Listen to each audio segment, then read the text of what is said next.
हे साथीहरु, स्वागत छ तपाईहरुलाई आजको नयाँ यस भिडियोमा। आज भने हामीहरुले सिक्ने छौं काइन मास्टर भित्र लाइभ इफेक्टिक इन्ट्रो कसरी क्रिएट गर्ने त। टाइम वेस्ट नगरी लागौं आजको भिडियोतर्फ। तर त्यसभन्दा पहिले तपाईले आजको इन्ट्रो भने कुन प्रकारको हुनेछ एकपटक हेर्नुस् है।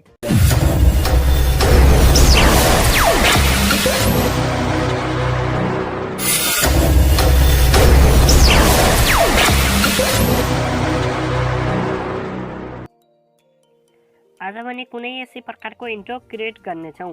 लागौं भिडियोतर्फ। त्यसभन्दा अघि तपाई हाम्रो च्यानलमा नयाँ हुनुहुन्छ भने च्यानललाई सब्स्क्राइब गर्न चाहिँ नबिर्सनु होला। लेट्स पहिला काइन मास्टर ओपन गर्नुपर्ने हुन्छ। ओपन गरिसकेपछि यो प्लस मार्कमा क्लिक गरेपछि 16:9 मा क्लिक गर्नुपर्ने हुन्छ। क्लिक गरिसकेपछि मिडियाको अप्सनमा गएर तपाईले ब्याकग्राउन्ड कलर भन्ने अप्सनलाई क्लिक गरेर एउटा ब्याकग्राउन्ड कलर जुन तपाईलाई राम्रो लाग्छ त्यो लिन सक्नुहुन्छ। हामीहरुले ब्ल्याक कलरको लिएका छौं अनि यसलाई हामीले थोरै समय लामो गराउन गइरहेका छौं।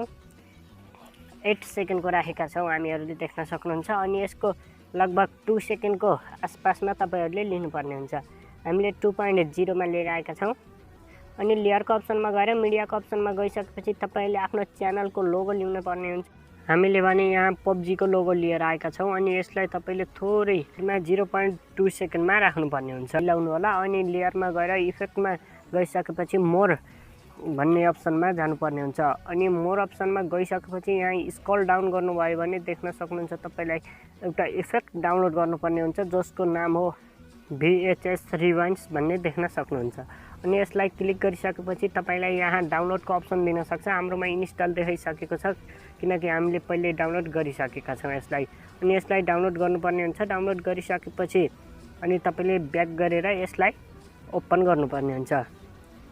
अनि यसलाई लिइसकेपछि यहाँ देख्न सक्नुहुन्छ अब भने हाम्रोमा इफेक्ट आउनेछ। अनि यसलाई पनि 2 सेकेन्ड जति लामो बनाउनु पर्ने हुन्छ। हामीले 2 सेकेन्डको बनाएका छौं देख्न सक्नुहुन्छ। अनि यसलाई गर्नुपर्छ ओके। गरिसकेपछि अब तपाईले यस इफेक्टलाई क्लिक गरेर यो इफेक्टलाई भने सानो बनाउनु पर्ने हुन्छ। तपाईको च्यानलको लोगो अनुसार फिट गर्नु होला यस्तो जुन हामीले गरिरहेका छौं। अनि यहाँ सेटिङको अप्सनमा गएर स्पिड भन्नेलाई 100 गराउनु पर्ने हुन्छ। 100 को स्पिडमा चल्यो भने तपाईको हेर्दा पनि निकै राम्रो देखिनेछ। यसलाई भने एकपटक प्ले गरेर हेर्दै छौं। अझै पुरा प्रोफेसनल भइसकेको छैन।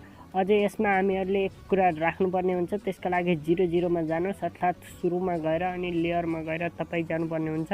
मिडियामा जानुपर्ने हुन्छ। मिडियामा गइसकेपछि एउटा भिडियो फुटेज लिनुपर्ने हुन्छ। यो पनि च्यानलको इन्ट्रोलाई चाहिने हुन्छ। तपाईले यसको लिंक भने तल डिस्क्रिप्सनमा पाउनुहुनेछ।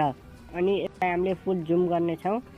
त्यसपछि यसमा क्लिक गरेर यहाँ देख्न सक्नुहुन्छ ब्लिङ डिङ भन्नेमा अप्सनमा क्लिक गरेर तपाई जानुपर्ने हुन्छ स्क्रिन भन्ने अप्सनमा। स्क्रिनमा गइसकेपछि यसलाई ठिक लगाएर ब्याक आउनु पर्ने हुन्छ। अनि एकपटक हामीले यसलाई प्ले गरेर हेर्दै छौं है त। वाउ साथीहरु, हाम्रो च्यानलको इन्ट्रो भने जबरजस्त भइसकेको छ। अझै पनि यसमा विभिन्न कार्यहरु बाँकी नै छन्। अब भने हामीहरुले यसलाई 0.4 सेकेन्डमा रोक्नुपर्ने हुन्छ। अनि जानुपर्ने हुन्छ लेयरमा।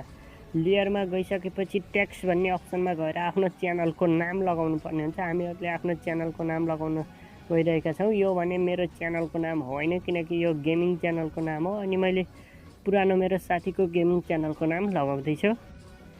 च्यानल नेम भने तपाईले यो कालो घेरामा लगाउनु पर्ने हुन्छ। यो कालो घेरामा एडजस्ट गर्नुभयो भने तपाईको देख्दा पनि निकै लुकै राम्रो देखिन्छ। र तपाईको अनुसार फन्ट पनि तपाईले चुज गर्नु होला। मैले एन्ड्रोइड वाला फन्ट डाउनलोड गरेर राखेको छु। मैले यो युज गर्दैछु। तपाईकोमा छैन भने यो घरवाला अप्सनमा गएर तपाईले सिधै डाउनलोड गर्न सक्नुहुन्छ। अनि यसलाई क्लिक गरिसकेपछि यहाँ फन्ट अनुसार तपाईले साइज पनि मिलाउनु पर्ने हुन्छ। यो कालो घेरा भित्र भन्दा पाहा लानुभयो राम्रो देखिँदैन। अनि इन एनिमेसनमा गएर फेडमा 0.5 सेकेन्डमा राख्नुपर्ने हुन्छ।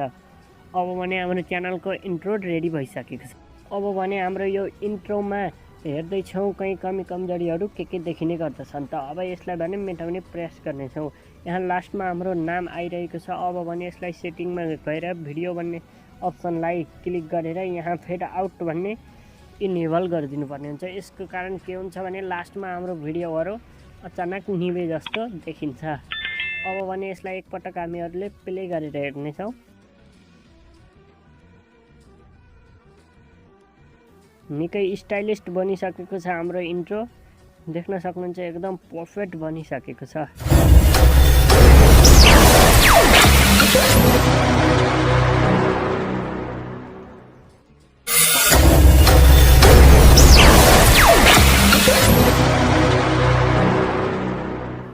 हामीहरूले भने नर्मली गेमिङ च्यानलहरूका लागि इन्ट्रो बनाइसकेका छौँ। तपाईँ फ्री फायर खेल्नुहुन्छ भने पनि यस्तै प्रकारले अथवा अन्य गेमहरू खेल्नुहुन्छ भने पनि यस्तै प्रकारले इन्ट्रो बनाउन सक्नुहुनेछ।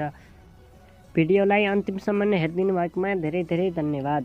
लास्टमा पनि तपाईँहरूसँग रिक्वेस्ट गर्न चाहन्छु कि च्यानलमा नयाँ हुनुहुन्छ भने च्यानललाई सब्सक्राइब गरिदिन नबिर्सनु होला र यस भिडियोलाई लाइक गरेर कमेन्ट गर्नुभएको छैन भने लाइक कमेन्ट गर्न पनि नबिर्सनु होला। धन्यवाद। मिल्नेछौँ अर्को भिडियोमा।